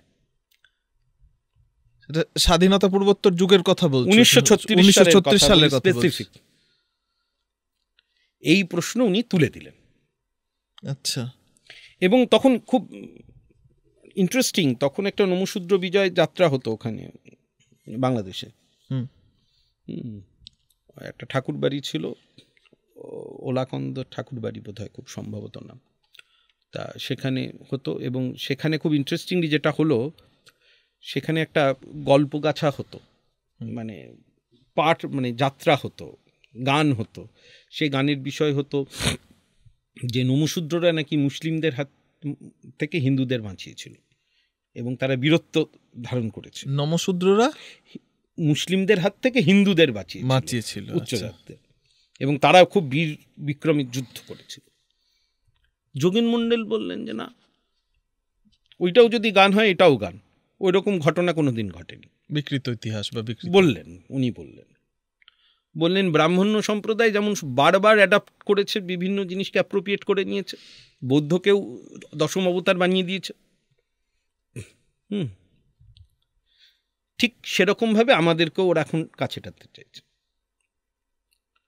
এবং উনি গানের লাইন তৈরি করলেন যে শেখ ও শুদ্দুরের একই দুশ্মন, বামুন কায়েত বৈদ্য উচ্চ হিন্দুগণ। সুতরাং ভয়ঙ্করভাবে এই ন্যারেটিভ উনি বিশ্বাস করতে লাগলেন এবং এই ন্যারেটিভ উনি ছড়াতে লাগলেন। এবং ইন্টারেস্টিংলি কিছুদিন বাদে উনি আম্বেদকরের শিডিউল ফেডারেশনে যোগ দিলেন। এবং আরেকটা খুব ইন্টারেস্টিং গল্প, যে এই যে জাত ছিল না বা আছে বা নেই, যদিও এই সমস্ত চর্চা অনেকেই করেছেন আমাদের পশ্চিমবাংলায়, যোগেন মন্ডলের নাম কিন্তু সেইভাবে উঠে আসেনি, না উঠে আসলে চর্চার, একাডেমিক চর্চার জায়গায় বহু সুন্দর। মানে আমি যার কথা বলছি, ধরো অধ্যাপক পার্থ চট্টোপাধ্যায় তো ভীষণভাবে এটা করেছেন, বা আমরাও একটা বইতে লেখার চেষ্টা করেছি, লেফট ফর অ্যান্ড আফটার বলে একটা আমাদের একটা বই আছে সেজ পাবলিকেশন থেকে, সেখান থেকে আমরা চেষ্টা করেছি। তো ইন্টারেস্টিংলি আমরা দেখলাম যে যোগেন মণ্ডল যে গল্পটা দিলেন, 46 সালে সংবিধান সভা যেটা তৈরি হবে, তার জন্য যে ভোট হলো, মুম্বাইতে আম্বেদকর হেরে গেলেন। আচ্ছা, আম্বেদকর হেরে গেলেন। আম্বেদকরকে আমাদের বাংলার একটা শিডিউল সিট থেকে যোগেন মণ্ডল জেতালেন, এবং আম্বেদকর কিন্তু সংবিধান সভায় ঢুকেছেন বাংলা থেকে। তা ফলে এই যে ন্যারেটিভটা নিয়ে যোগেন মণ্ডল খুব এগিয়ে গেলেন, এবং ওই যে মুসলিম লীগ সভায়, তখন ওই সভার একজন মন্ত্রীও ছিলেন কিন্তু শ্যামাপ্রসাদ, মনে রাখতে হবে, একদমই খুব ইন্টারেস্টিং এটা, একদমই মুসলিম লীগের। এইবার হিন্দু মহাসভা দেখলো তো গল্পটা ভালোর দিকে যাচ্ছে না, যে এরা হিন্দু বলছে না নিজেদেরকে, তাদেরও কিছু উৎসাহ ছিল। হিন্দু মহাসভা তখন কারা পরিচালনা করছেন, মানে কে ভীষণভাবে শ্যামাপ্রসাদ ছিলেন। শ্যামাপ্রসাদ ছিলেন, কিন্তু উনিও আবার বলছো যে তুমি মুসলিম লীগের সাথে যেতে পারেন, কিন্তু মূলত কংগ্রেসের বিরোধিতা করা, আইডিওলজিক্যালি কংগ্রেসের বিরোধিতা করা ছিল। ঠিক আছে, কারণ আবার বলছি, হিন্দু মৌলবাদ এবং মুসলিম মৌলবাদের কোনো পার্থক্য কোনোদিন ছিল না। হ্যাঁ, মানে মৌলবাদের তো দাঁত নখ এবং একই রকম, তাদের বন্ধুত্ব চিরকাল অটুট অটুট। এখনো তাই দেখে যাচ্ছি, চলছে। তো খুব ইন্টারেস্টিংলি যেটা ঘটল, যে শ্যামাপ্রসাদ তখন বললেন যে দেশ যখন ভাগ হচ্ছে, যে বাংলা ভাগ জরুরি, কারণ একটা চ্যালেঞ্জ এসে গেছে তখন ভদ্রলোকদের দিকে, যেটা অন্যান্য স্টেটে হয়েছিল জাত দিয়ে, আমাদের এখানে সম্ভব হলো না, কারণ আমাদের এখানে মধ্য কৃষি জাত, মানে পেজেন্ট কাস্ট, ডমিনেন্ট পেজেন্ট কাস্ট আমাদের এখানে অনুপস্থিত। যেটা তুমি নাম বললে, যে পারিয়ার বা লিঙ্গায়ত বা জাট, সেটা আমাদের এখানে অনুপস্থিত, এবং যদিও আছে সেটা কোথাও কনসেন্ট্রেটেড না। মাহিষ্যরা ছিল, প্রায় 5% মতো মাহিষ্য ছিল, কিন্তু তারাও কনসেন্ট্রেটেড নয়। ফলে তারা চ্যালেঞ্জ জানাবার মতো জায়গায় ছিল না ভদ্রলোকদের, কিন্তু মুসলিমদের মধ্যে থেকে একটা চ্যালেঞ্জ চলে এসেছিল ভদ্রলোকদের দিকে। আচ্ছা, এই চ্যালেঞ্জটা, কিন্তু মুসলিমদের একটা সমস্যা ছিল, তারা ওই রাধাকান্ত দেবের মতো ওই মোটিভেটেড কেউ ছিল না যে বলবে যে ইংরেজিটা শেখো, যার ফলে তখনও অবধি অনেক জায়গায় ওই উচ্চ, মানে বলিষ্ঠ সংগঠক কেউ তখন ছিল না। কিন্তু একটা চ্যালেঞ্জ আসতে চলেছে, এইটা বোধহয় হিন্দু মহাসভা এটা বুঝতে পারলো, এবং সেটা ওরা বাংলা ভাগের পক্ষে সওয়াল তুলল, এবং পরবর্তীকালে খুব ইন্টারেস্টিংলি হিন্দুরা বাংলা ভাগের দাবিটাকে সোচ্চার করলো, এবং এর মানে এই যে ভাগ, ভারত ভাগের যে ধর্মের ভিত্তিতে হবে, সেই ভাগ তো জিন্না আগে করছে, বা ধর্মের ভিত্তিতে শুনেছে, তখনও বাংলা ভাগের প্রস্তাব হয়নি। আচ্ছা, প্রস্তাব তুলল হচ্ছে হিন্দু মহাসভা, এবং তারপরে যে বাকিরা, এমনকি রমেশচন্দ্র মজুমদার, যদুনাথ সরকার, সুনীতি চট্টোপাধ্যায়, সবাই চিঠি লিখছেন ইংল্যান্ডে যে বাংলা ভাগ হোক, আমরা বাংলা ভাগ চাই। তার কারণ নয়তো মুসলিম ঘটনাও সেটা, ডেমোগ্রাফিক্যালি মুসলিমরা অনেক বেশি পপুলেশন, এবং তাদের মনে হলো যে এর ফলে যেটা হবে, যে জিন্না বা কেউ এই দাবি করবে যে মুসলিমটা অনেক বেশি হয়ে গেছে, এটাকে পাকিস্তানে পাঠিয়ে দাও। কিন্তু এরা তো চাই যে ভারতে থাকে নিজের জায়গাটাকে রাখতে। তাহলে যখন দেশটা ভাগ হলো আলটিমেটলি, তখন এই ভদ্রলোকেরা আবার একটু হাঁপ ছেড়ে বাঁচল পশ্চিমবঙ্গে, কারণ তখন এই ইস্যুসগুলো চলে গেল। এইটা হলো একটা প্রাথমিক, মানে মুসলিমদের থেকে আর ভয়টা অনেকটাই কমে গেল। অর্থাৎ ভদ্রলোক রাজনীতি যেটাকে আমরা বলছি, সেই ভদ্রলোকেরা কি এখন আবার ভয় পাচ্ছে? আসছে এই ভদ্রলোক রাজনীতি এই চ্যালেঞ্জটা তারা উঠে গেল। কারণ আমরা যেহেতু দেখছি প্রি ব্রিটিশ পিরিয়ডটা বললাম, যে ভদ্রলোকের উদ্ভব, ভদ্রলোক কীভাবে এলো, ভদ্রলোক কীভাবে রাজনীতিতে এলো এবং সাস্টেইন করলো। এরপরে স্বাধীনতার পরের গল্প। এইবার আর একটা থ্রেট এখানে এলো, সেটা হচ্ছে উদ্বাস্তু। উদ্বাস্তু যারা এলো, কারণ মানে হিন্দুরা এদিকে আসতে থাকলো, মুসলিমরা খুব বেশি গেল না ওদিকে, কিন্তু ভাগ হলো তিন এই হিন্দুদের আশাটাকে তিন ধরনের একটা ভাগ করা হচ্ছে। ভবানীচরণ বলে একজন একটা বই লিখছেন, মার্জিনাল ম্যান বোধ হয় নামটা, তিনি মূলত তিনটে ভাগে ভাগ করছেন। যে এক শ্রেণীর হিন্দু, তারা হচ্ছেন ভীষণ, ওখানে জমিজমা ছিল, ওখানে একটা বড় জায়গায় ছিল, তারা বিনিময় করে এখানে এসে বিনিময়টা করতে পেরেছিল এবং এখানে এসে নিজেদের জায়গাটা তৈরি করলো। এরাও কিন্তু উচ্চজাত হিন্দু মূলত, কেন ওপারে তাদেরই জমি ছিল। এরা এসে মূলত বসবাস করতে শুরু করলো কলকাতা এবং তার ফ্রিঞ্জ এরিয়া। কারা বলছো এটা? এই উচ্চজাত যারা এলো বাংলা মানে বাংলাদেশ থেকে, মানে ও তখন পূর্ব পাকিস্তান, হ্যাঁ পূর্ব পাকিস্তান, ওখান থেকে যারা এলো তাদের একটা অংশ হচ্ছে এই অংশ যারা বিনিময় করতে পেরেছিল সম্পত্তি, যারা কিছু টাকা পয়সা নিয়ে আসতে পেরেছিল এবং এখানে জমি কিনতে পেরেছিল, এবং মূলত তারা জমি কিনে এখানে একটা সেটেলমেন্ট করতে পেরেছিল এবং বড় পেশায় ঢুকতেও পেরেছিল। তারা কিন্তু সেই আবার উচ্চজাত হিন্দু, এরাও কিন্তু ভদ্রলোক, মানে আগেও ছিল এখনও আছে, মানে তখন তো অবিভক্ত বাংলা ছিল। ফলে এই কলকাতা এবং ফ্রিঞ্জ এরিয়া, যেটাকে আমরা মফস্বল বলি, এই অঞ্চলে এই ভদ্রলোক হিন্দু বেড়ে গেল। ফলে তাদের যে আবার প্রভাব, সেটা আরো গুণ বেড়ে গেল। মধ্য আর একটা গ্রুপ করা হচ্ছে যারা ঠিক ম্যানেজ করে উঠতে পারল না টাকা পয়সাটাকে, কিন্তু তারা মোটামুটি ওখানে তাদের একটা ছোটোখাটো জমি জায়গা ছিল, তারা এখানে ক্যাম্পে থাকতে হবে এটা ভাবতে পারলো না, কারণ ক্যাম্পে থাকলে যে কষ্ট, সেই কষ্টও তারা করতে পারলো না। তারাও হিন্দু, তারাও মোটামুটি মধ্যজাত বা উচ্চ জাতের হিন্দু, কিন্তু ওই বিনিময়টা করতে পারিনি, ওই আর্থিক জায়গাটা তৈরি করতে পারিনি। তারা আবার নতুন করে স্ট্রাগল করতে শুরু করলো এবং এখানে বলা হচ্ছে যে এই লেকের ধার ধরে কলকাতায় তারা জবরদখলও করতে শুরু করলো বেশ কিছু জায়গা, এবং করতে করতে তারা কিছু কলোনি তৈরি করলো, তারা কলোনিতে থাকলো। আচ্ছা, এবং তারা কিন্তু বেশ শক্তিশালী কলোনি তৈরি করতে লাগলো এবং এদেরকে তখন কেটার করলো communist party of India.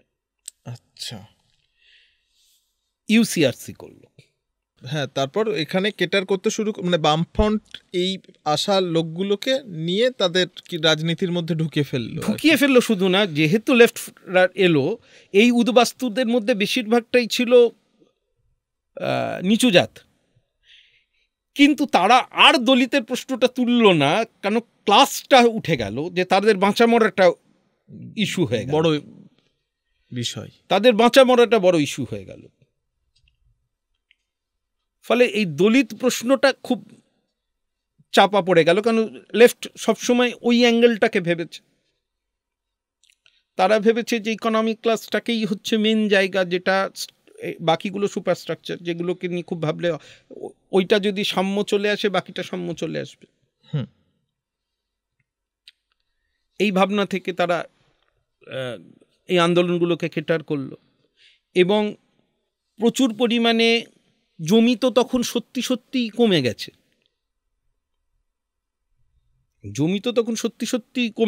Kolkata শহরে আর তো জমি নেই। তাহলে এই লোকগুলো তো কৃষিকাজ করতো অ্যাকচুয়ালি বাংলাদেশে, তাহলে এদেরকে কোথায় দেব? কারণ যে পরিমাণ কৃষিকাজ করা মুসলিম এই পাড়ায় আছে তারা তো রয়ে গেল, মুসলিম তো খুব বেশি ওইদিকে গেল না, হিন্দুরা চলে এলো, তাহলে এদেরকে কোথায় কাজে নেব? তো রুটি রুজির প্রশ্নটাকে এরা কেটার করলো। ক্ষেতমজুর সংঘ তৈরি হলো, তাদের কৃষক আন্দোলনগুলো মাথাচাড়া দিয়ে উঠলো, অপারেশন বর্গা আন্দোলন শুরু হলো। অর্থাৎ আমরা যদি দেখি সবটাই ক্লাস স্ট্রাগলের জায়গা থেকে এবং ক্লাস অ্যাঙ্গেল থেকে দেখা হলো।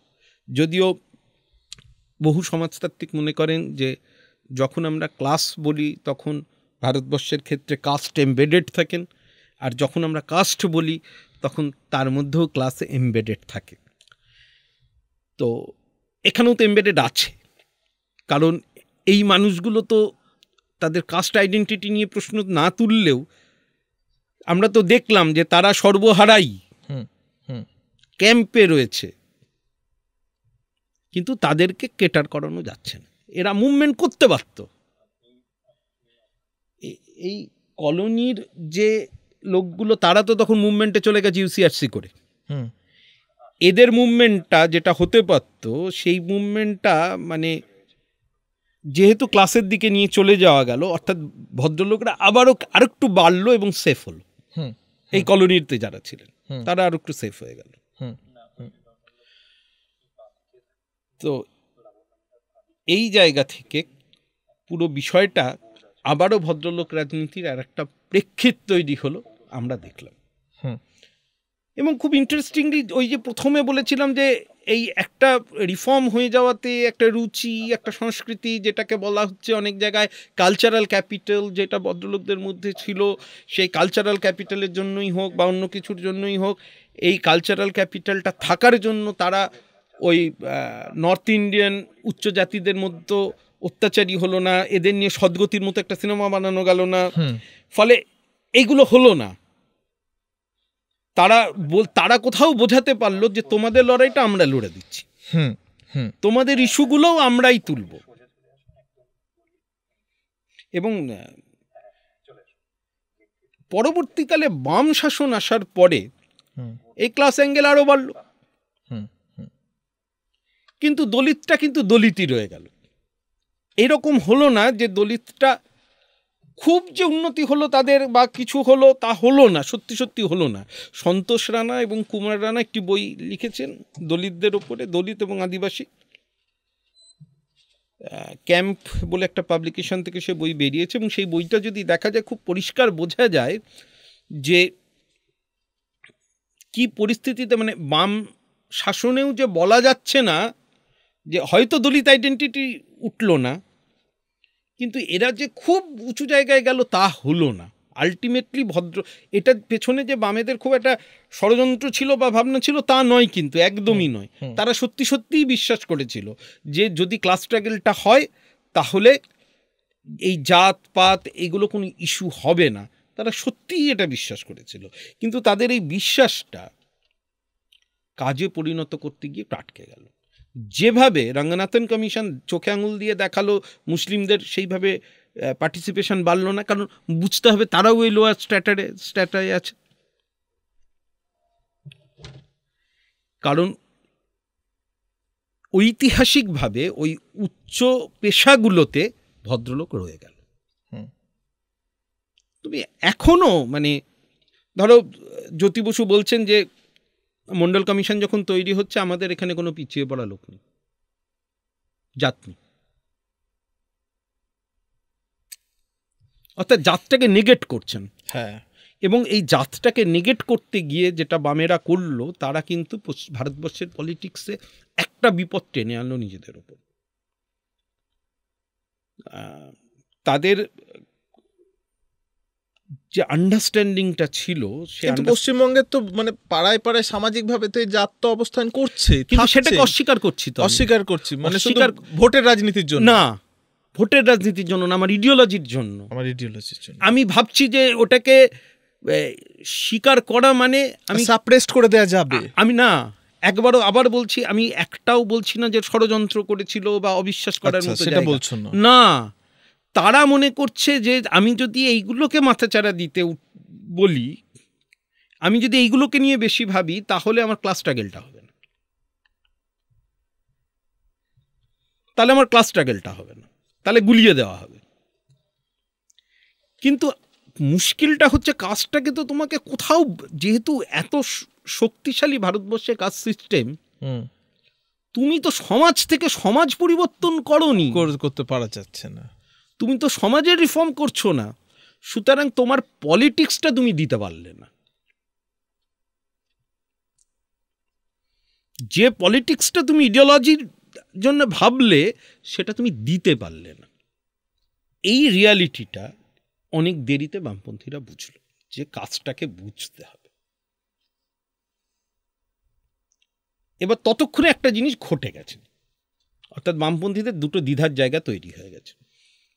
সরকারে আছে, ফেডারাল স্ট্রাকচার, সেন্ট্রাল গভর্নমেন্টের নীতির উপরে অনেক কিছু নির্ভর করছে।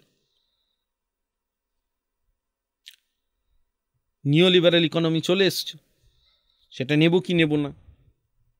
স্টেটে থাকতে হলে আমি যদি না নিই তাহলে স্টেটটা বঞ্চিত হবে, আর যদি নিই তাহলে আমার ইডিওলজি হ্যাম্পার্ড হবে। ফলে একটা সার্বিক দ্বিধার মধ্যে তারা চলে গেল। এই দ্বিধাটার সুযোগ কিন্তু সর্বত্র আমরা দেখতে পেলাম। যেমন ধরো ওই সন্তোষ সান্যার বই থেকেই আমি দেখেছি যে রাজবংশী তারা জমি হারাতে শুরু করেছে তখন। সেইগুলো সব ওই বাংলাদেশ থেকে যারা এলেন তারা নিয়ে নিলেন। বামফ্রন্ট একটা ডিউ টু ল্যান্ড রিফর্ম, জমি আরও অনেক কমে গেছে, ছোট ছোট জমি হয়েছে, জমিতে কৃষিকাজ হচ্ছে। এবার যারা ক্যাম্পে ছিল তাদেরকে ব্যাক করানো তাদের পক্ষে খুব মুশকিল হয়ে গেল। তারা দণ্ডকারণ্যে পাঠাতে চাইলো, আন্দামানে পাঠাতে চাইলো, তাদের পক্ষেও খুব মুশকিল হয়ে, এখানে জমিটা দেবো কোথায়? এখানে তো জায়গা নেই, তাদেরকে আমি কি কাজ দেব? তারা তো কৃষিকাজটা করতে পারে। ফলে তাদের কাছে অনেকগুলো চ্যালেঞ্জ এসে গেল। তৃণমূল কি এটাকে এনক্যাশ করতে পারলো? মানে তৃণমূল যেটা করলো, আমার নিজের ধারণা, এটা আমার ধারণা, এটার কোনো ভিত্তি আমি দিতে পারবো তথ্যগত না, আমি বলতে পারবো না, আমার ধারণা এটা, এবং এটার উপরে আমি খুব বড় ক্লেম করতে পারবো না। আমার ধারণা এই যে বাম রাজনীতির এই সুযোগটা নিল বাকিরা, তৃণমূলকে সামনে রেখে এই খেলাটা খেলা সুবিধে হলো দক্ষিণপন্থীদের। তার কারণ বামেদের যে ল্যাকুনা, এই যে ফাঁকটা, এই যে গ্যাপটা বোঝার, যে রাজনীতিটা তারা হোলহার্টেডলি দিতে পারলো না, কারণ সমাজ রিফর্ম ঘটেনি, কিন্তু ক্ষতগুলো তো রয়ে গেছে। রাজবংশীদের জমি চলে গেছে, ঘটনা চলে গেছে ওই উদ্বাস্তু বাঙালদের হাতে। সেটা দেখাচ্ছে সন্তোষ সান্যাল তার বইতে, এগুলো খুব ক্যাটাগরিক্যালি দেখিয়েছেন, যার ফলে আমি বইটার নাম বললাম, যারা ইন্টারেস্টেড থাকবেন তারা দেখবেন। ফলে তারা কামতাপুর মুভমেন্টে চলে যাচ্ছেন, তাদের দিয়ে কামতাপুর মুভমেন্ট করানো গেল। আমি পরিষ্কার বললাম, করানো গেল। গোর্খা মুভমেন্ট অলরেডি ছিল, সেটা আরও ইন্ধন দেওয়া হলো। এবং গোর্খা মুভমেন্ট যখন চূড়ান্ত পর্যায়ে, তখন ভুটিয়া বোর্ড তৈরি করা হলো। মতুয়া রাজনীতিকে আবার, মতুয়া রাজনীতির একটা ইতিহাস আগেও ছিল, সেটা হচ্ছে, আমি বলতে ভুলে গিয়েছি, সেটা হচ্ছে হরিচাঁদ গুরুচাঁদ কিন্তু যোগেন মণ্ডলের সাথে একটা ডিবেট ছিল। আচ্ছা, তারা তখনও হিন্দুই বলতো নিজেদের, আচ্ছা, কিন্তু যোগেন মণ্ডল বলতেন না। এবং যোগেন মণ্ডল এবং তখন পিয়ার ঠাকুর বলে একজন ছিলেন ওদের, তিনিও বিলাত ফেরত, তার সঙ্গে একটা ডিবেট হচ্ছে। সে বলছে আমাদের দেশ কি এতটাই বদলে গেল যে আমরা কথাও বলতে পারছি না বসে। তো মতুয়ারাও তাদের এই জায়গাটাকে আবার রিহ্যাব করালো, আবার রেইজ করালো, যে দেখা গেল এখানে একটা ভ্যাকুম আছে, যেটা তারা এতদিন করে উঠতে পারেনি, কারণ তারাও তো উদ্বাস্তু, তারাও তো এই দিক থেকে এসছে। যেটা ছিল ক্লাস অ্যাঙ্গেলে, সেটাকে এইবার কাস্ট অ্যাঙ্গেলে ট্রান্সফার করা যাচ্ছে। আচ্ছা, এই পাজলটা থেকে এখনো আমি বেরোতে পারিনি, যে লেফট পলিটিক্স দুর্বল হলো বলে আইডেন্টিটি পলিটিক্স ইমার্জ করলো, নাকি আইডেন্টিটি পলিটিক্স ইমার্জ করলো বলে লেফট পলিটিক্স উইকার হলো। This is the puzzle. কিন্তু এটা তো একটা হলো, মানে আমাদের লেফট পলিটিক্স উইকার হলো, এটা নিয়ে তো সন্দেহ নেই, সেটা হচ্ছে। কিন্তু এই যে এর মধ্যেখানে দক্ষিণপন্থী বলতে যদি আমি ধরেই নিই তৃণমূল এবং বিজেপি, কারণ কংগ্রেসের অস্তিত্ব সেই অর্থে পশ্চিমবাংলায় নেই, সেইখান থেকে এই দুটো রাজনৈতিক দল যারা ঠিক করে ফেলছে যে আগামী দিনের রাজনীতি, পশ্চিমবঙ্গের রাজনীতি কি হবে, তার অভিমুখ কি হবে, সেটা একেবারে ঠিক করছে। সেটা কি জাতের ভিত্তিতে হবে নাকি ধর্মের ভিত্তিতে হবে? কারণ মতুয়া কার্ড যেমন তৃণমূল খেলেছে, আমি যদি কার্ড শব্দটাকে ব্যবহার করি, যে এই রাজনীতিটাকে কার্ড হিসেবে যদি ব্যবহার করি, তাহলে মতুয়া রাজনীতির সুবিধে যেমন তৃণমূল নিয়েছে, পরবর্তীতে এসে বিজেপিও নিয়েছে একই রকমভাবে। কামতাপুরী আন্দোলনেরও প্রভাব বিজেপির ভোট বাক্সে এসে পড়ছে, নিচ্ছে, এবং তারা একসাথে নিচ্ছে। এবং কখনো কখনো আমরা দেখলাম 2019 এবং 2021 নির্বাচনে যেভাবে একেবারে হিন্দু মুসলিম কমিউনাল পোলারাইজেশন করা হলো, সেখানে কোনো কাস্টার ভ্যালিডেশন থাকলো না, ছোটো ছোটো পকেটে হয়তো কিছু ভ্যালিডেশন থাকলো, তার বাইরে গিয়ে পুরোটাকে পোলারাইজেশন করা হলো, যে পুরো ভোটটাই পড়বে হিন্দুরকে সংরক্ষক আর কি মুসলিমের সংরক্ষক, এই ধারণা থাকে। সেইখান থেকে আমাদের আগামী দিনের পশ্চিমবঙ্গের রাজনীতি কি অভিমুখে দেখছো, একেবারে ধর্মীয় দৃষ্টিকোণ থেকে এবং জাতিসত্তার দিক থেকে? দেখো, যে কোনো দিন যে কোনো জায়গায় বসে পলিটিক্যাল ব্যক্তিত্বরা আমাদের থেকে অনেক বেশি বুদ্ধিমান। আমরা বিশ্লেষকরা কি করি জানো তো, সেটা হচ্ছে ওদের অ্যাক্টগুলোকে বিশ্লেষণ করি হয়ে যাওয়ার পর। খুব কমই আমরা প্রেডিক্ট করতে পারি, কারণ রাজনীতি সম্ভাবতার শিল্প। কি কি সম্ভাবনা তাদের মাথায় থাকে এবং কখন থাকে, কি করে থাকে, কিভাবে থাকে, ও খুব মুশকিল মানে ওটাকে জাজ করা এবং সেটাকে বলা। এটা আমার ব্যক্তিগত অভিমত, আমি বলতে পারবো না যে আমি প্রেডিকশনের জায়গায় সবসময় থাকি। তবে এটা নিশ্চিন্তভাবে বলা যায় যে আমরা যেখান থেকে আলোচনাটা শুরু করেছিলাম আবার সেই জায়গাটায় ফিরে যাচ্ছে। তুমি বললে যে কংগ্রেসের শক্তিটা ক্রমশ কমে গেছে। মনে রাখতে হবে 2011 সালে কংগ্রেস এবং তৃণমূলের জোট ছিল, বিজেপি ছিল না তখনও ফ্যাক্টরে। এবং আমরা যখন সিঙ্গুর মুভমেন্ট দেখি তখন মমতা ব্যানার্জির যে সভা, সেই সভায় তুমি কাকে দেখোনি? কংগ্রেস নেতারা ছিলেন, রাজনাথ সিং ছিলেন বিজেপির, স্বামী অগ্নিবেশ ছিলেন, মেধা পাটেকার ছিলেন, তুমি কাকে দেখোনি? খুব সহজ প্রশ্ন। এবার অনেক কূট প্রশ্ন তুলছে এখান থেকে, আমি ওই কূট প্রশ্নে যাচ্ছি না, তাহলে আলোচনা অন্যদিকে চলে যায়। আমার প্রশ্ন খুব, আমার নিজের কাছে নিজের প্রশ্ন, যে তাহলে ওই একই জায়গায় দাঁড়িয়ে এবং আল্ট্রা লেফট কিষাণজি বলে বসলেন যে আমি মুখ্যমন্ত্রী দেখতে চাই তৃণমূলকে। তখন সেই মঞ্চে, তৃণমূলের মঞ্চে রাজনাথ সিং আছেন,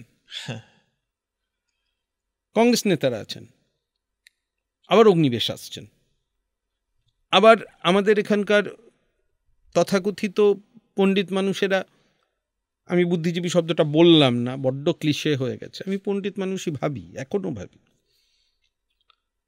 তারা ছুটে গেলেন, পরিবর্তন চাই বললেন, এবং সবটাই কিসের নিরিখে বললেন? আমার কাছে একটা খুব প্রশ্ন ছিল যে কিসের নিরিখে বললেন? কৃষকের কথা ভেবে বললেন? সত্যি সত্যি কৃষকের কথা ভাবলেন? নাকি রাজ্যের অর্থনৈতিক পরিস্থিতির কথা ভেবে বললেন? নাকি মনে করেছিলেন যে মমতা ব্যানার্জি খুব এফিশিয়েন্ট একজন মন্ত্রী হবেন, যিনি রাজ্যটাকে অন্য জায়গায় নিয়ে যাবেন? কারণ তার আগে আমরা মমতা ব্যানার্জিকে দেখিনি, এই কথাটা বলতে পারবো না। আমরা সেন্ট্রাল মিনিস্টার হিসেবে তাকে অনেকবার দেখেছি, আমরা রেলমন্ত্রী থাকতে দেখেছি। কি বিপ্লব ঘটেছিল রেল বিপ্লবে, রেলের ফলে তারা যে প্রশ্নগুলো তুললেন, তারা কিসের জন্য প্রশ্ন তুললেন আমার কাছে খুব পরিষ্কার হলো না তখন। তো এই জায়গা থেকে তৃণমূল আগামী দিনে কোন দিকে যাবে, কি করবে, সেটা তো আমরা মোটামুটি বুঝতে পারছি আজকের দিনে দাঁড়িয়ে, যে একটা কম্পিটিটিভ কমিউনালিজমের কথা আমি তোমাকে বললাম। তৃণমূল এবং বিজেপি একদম নেমে গেছেন, যেভাবে মন্দির হচ্ছে, যেভাবে মোটিভেট হচ্ছে, এবং ফলে আরেকটু আমরাও ঘেঁটে গেছি যে কি হতে চলেছে। দেখো, ধর্মাচরণ তো খারাপ কিছু নয়, কেউ করতেই পারে, তার বিশ্বাসের জায়গা, আমি নাও করতে পারি সেটা, কিন্তু সেটাতে রাজনীতিতে ওই পলিটিক্যালি কারেক্টনেসটা যখন চলে যায় না, আমাদের পলিটিক্যাল কারেক্টনেসটা এখন আর নেই, এই জায়গায় এবার আমি এলাম। যেটা শুরু করেছিলাম যে বাঙালির একটা পলিটিক্যাল কারেক্টনেস ছিল, অভ্যেস ছিল, সেইটা এবার আস্তে আস্তে আস্তে আস্তে অন্তর্হিত হলো। তার অনেকগুলো কারণ আছে, শুধুমাত্র আমি কাউকে দোষ দিলে হবে না। এর মধ্যে সাবঅল্টার্ন মুভমেন্ট আছে, এর মধ্যে লিবারেলিজম আছে, অনেক কিছু আছে। অনেক কিছুতে বাঙালি কথা বলতে শুরু করলো। তো যখন তুমি সব কিছুতে কথা বলবার অধিকার কাউকে দাও, তখন তোমার ওই পলিটিক্যাল কারেক্টনেসটা না থাকাই উচিত, অর্থাৎ বেরিয়ে আসা উচিত। তো সেটা বেরিয়ে আসছে। আগে মনে মনে বলতাম নিরেজ্জাত, এখন সরাসরি বলছি। এখন প্রথম থেকে দাগিয়ে দিচ্ছি। তুমি যেটা বলছিলে ইসলামোফোবিয়া, এটাকে এখন ইমপ্ল্যান্ট করা গেছে। আমরা অন্য কোনো প্রশ্ন তুলছি না। যদি বলো ভারতবর্ষের সবচেয়ে বড় স্ক্যাম, ভারতবর্ষের সবচেয়ে বড় দাউদ ইব্রাহিমের কথা বলি, কিন্তু আমরা হর্ষদ মেহতার কথা বলি না। আমরা মেহুল চস্কির কথা বলি না, আমরা বিজয় মাল্যের কথা বলি না, আমরা অনেকগুলো কথা বলি না। আমরা রশিদ খান বলি, বা আমরা এই সময় এসে পিএম ফান্ডের যেটা দেখলাম যে ধরনের ঘটনা, ওই প্রশ্ন আমরা তো তুলিনি, ওটা তো আর একটা প্রশ্ন, ওটা তো দলীয় প্রশ্ন। আমি বলছি আইডেন্টিটি। ফলে এখন আমরা এই কারেক্টনেসের জায়গাটা হারিয়েছি, এবং বাঙালি ভদ্রলোক রাজনীতিটা কিন্তু এখন একটা ট্রানজিশনে এসে দাঁড়িয়েছে। অর্থাৎ যে রুচি, যে সংস্কৃতি, যে কালচারাল ক্যাপিটাল তার ছিল, আমার প্রশ্নটা হচ্ছে তোমার প্রশ্নের সূত্র ধরে, এই কালচারাল ক্যাপিটালটা কি তার আর থাকছে? একটা সময় প্রায় প্রতিটা বাড়িতে, বাঙালির বাড়িতে একটা করে বাদ্যযন্ত্র ছিল, একটা হারমোনিয়াম ছিল। সেটা কিন্তু আমরা বিভিন্ন কারণে, এইসব কারণে না, সবসময় রাজনৈতিক নেতাদের দোষ দিয়ে লাভ নেই, সামাজিকভাবে যে আমরা সেইগুলো থেকে মুক্তি পেয়ে গেছি। আমরা মনে করেছি ওগুলো আমাদের ব্যাগেজ ছিল। আমরা রবীন্দ্রনাথ থেকেও মুক্তি চাইছি, আপ্রাণ চাইছি, কারণ ওটাও আমরা ভাবছি ব্যাগেজ। আমাদের অনেক বেশি কর্পোরেট হতে হবে, আমাদের অনেক বেশি গুজরাটি হতে হবে। আমরা ভাবছি এটা যে আমাদের অনেক বেশি গুজরাটি হতে হবে। হ্যাঁ, বাঙালি বড্ড, আসলে আমার যে কারণের জন্য আমি এখন প্রস্তুত সে জায়গাটা থেকে সরে আসা। তার জন্য যদি উত্তরপ্রদেশের উপনিবেশ হয় তাতেও রাজি, এটা ভয়ঙ্কর কথা। আর তার জন্য যদি গুজরাটের উপনিবেশ হয় তাতেও রাজি। সুতরাং এই জায়গায় কিন্তু এখন আমরা এসে দাঁড়ালাম। সুপ্রিয়দা, আমরা একদম অনুষ্ঠানের শেষ দিকে চলে এসেছি। একবারে শেষ করব যে তুমি এত তথ্য নিয়ে কাজ করো এবং বিভিন্ন বিষয়ে সেই তথ্যের বিশ্লেষণ থাকে। এই তথ্য কি আছে যে এই যে শিক্ষিত শহুরে ভদ্রলোক বা শহুরে ভোটার বা শহুরের বাইরের, আমি যদি ধরি গ্রামীণ ভোটারও, তারা কি দেখে ভোট দেয়? যে ভোট কি শুধু জাত কি, আমার রাজনীতি কি, সেই দেখেই কি ভোট দেবে? নাকি মানুষ ভোট দেবে গভর্নমেন্টের পলিসি কি, তার শিক্ষা খাতে কতটা ব্যয়, স্বাস্থ্য খাতে কতটা ব্যয়, পরিকাঠামো খাতে কতটা ব্যয়, সেই চিন্তাতে ভোট দেবে? ড্রাইভিং ইম্পালস, যে কি দেখে ভোট দেয়, খুব স্পষ্টভাবে বলছি, দুর্নীতি দেখে ভোট দেয় না। অর্থাৎ দুর্নীতি ইস্যু নয়। মানুষ দুর্নীতি গা সওয়া করে ফেলেছে একদম। কারণ ব্যক্তিগত জীবনেও সবাই আমরা এটাতে বিশ্বাস করি। আমার মেয়েকে নিয়ে গেলাম স্কুলে ভর্তি করতে, খুব টাফ কম্পিটিশান আছে একটা ভালো স্কুলে। একজন নেতাকে বললাম যে একটু করে দেবেন, এইটাকে আমরা দুর্নীতি মনে করলাম না, আর নেতা যদি না করে বলবো খুব খারাপ লোক। ফলে এটা আমরা ব্যক্তিগত জীবনে মোটামুটি একটা অ্যাডাপ্ট করে নিয়েছি। অর্থাৎ দুর্নীতি ইস্যু নয়, এটা সমীক্ষাতেও তাই এসছে।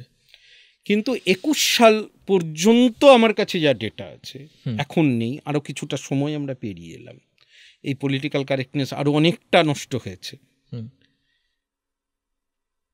এ পর্যন্ত এসে বলতে পারি এখনও ধর্মের ভিত্তিতে বাঙালি ভোট দিচ্ছি বা ইস্যু হচ্ছে, জাত ভিত্তিতে হচ্ছে, এটা বলেনি। অন্তত আমাদের সমীক্ষায় এটা নেই। হতে পারে এটা আমার সমীক্ষার লিমিটেশনস, কিন্তু এই তথ্য নেই। কারণ এই তথ্য যদি থাকতো 21 সালে ক্ষমতার 19 সালে বিজেপি এখানে অনেকগুলো ভোট পেয়েছিল, 24 সালে পেতে পারত, পাইনি। 21 সালে যে হাওয়া ছিল আমরা প্রায় ধরে নিয়েছিলাম যে বিজেপি ক্ষমতায় আসতে পারে, অনেকেই বলেছি, কিন্তু সেটা ঘটেনি। বিজেপির ভোট অ্যাব্রাপ্টলি বাড়েনি। আমরা যদি খুব ভালোভাবে দেখি, আবার সেই ভদ্রলোক কলকাতা তার ফ্রিঞ্জ এরিয়ায় বিজেপি প্রায় ছিল না, মফস্বল অঞ্চলে। তার বাইরে যত গেছি জেলায় টেলায়, তখন আমরা বিজেপিকে কিছুটা ভোটে খুঁজে পেয়েছি। অর্থাৎ আমাদের সমীক্ষা যেটা বলেছে যে না, বিষয় হয়নি ধর্মটা, তাহলে কি আনএমপ্লয়মেন্ট ইস্যু হয়নি? হ্যাঁ, আনএমপ্লয়মেন্ট ইস্যু হয়েছে। আবার বলছে আনএমপ্লয়মেন্ট ইস্যু হয়েছে, বেশ ভালোভাবে একটা ইস্যু হয়েছে। কিন্তু মুশকিলটা হলো, যারা আনএমপ্লয়মেন্ট ইস্যু 21 সালেও তুলেছেন,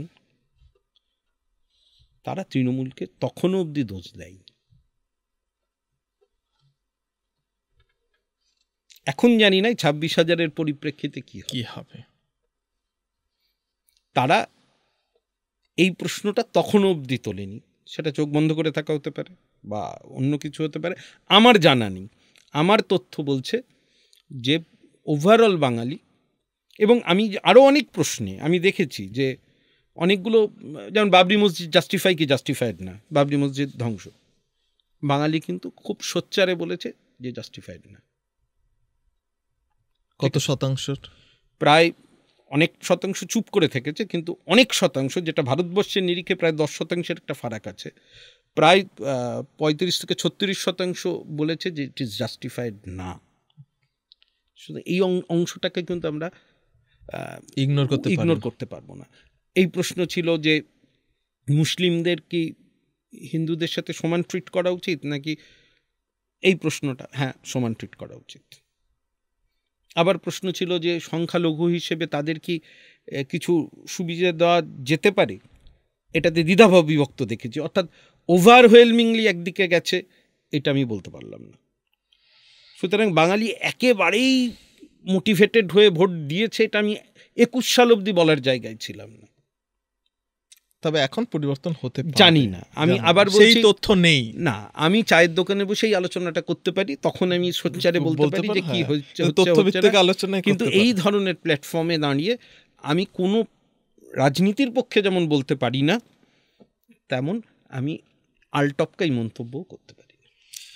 ধন্যবাদ সুপ্রিয়দা, অসংখ্য ধন্যবাদ। মানে এই অনেক কিছু আমার জানা ছিল না, এবং আশা করি আমাদের দর্শকদেরও অনেক কিছুই জানা ছিল না, যা জানলাম যে ইতিহাস, আমাদের যে জাতিসত্তার ইতিহাস, আমাদের যে ধর্মের ইতিহাস, এবং সেই ধর্ম এবং জাত নিয়ে আমাদের যে ভোটের রাজনীতি, তার যে চলন, এই সমস্তটাই জানলেন। একটু সাবস্ক্রাইব করবেন এবং আমাদের জয়েন বাটন আছে, সেই জয়েন বাটনটা প্রেস করবেন, তাতে আমাদের কিছু আর্থিক সুবিধা হবে বড়জোর। আশা করব আপনারা ভালো থাকবেন এবং মার্জনা করে দেবেন আমাদের দেরিতে আসার জন্য। ধন্যবাদ।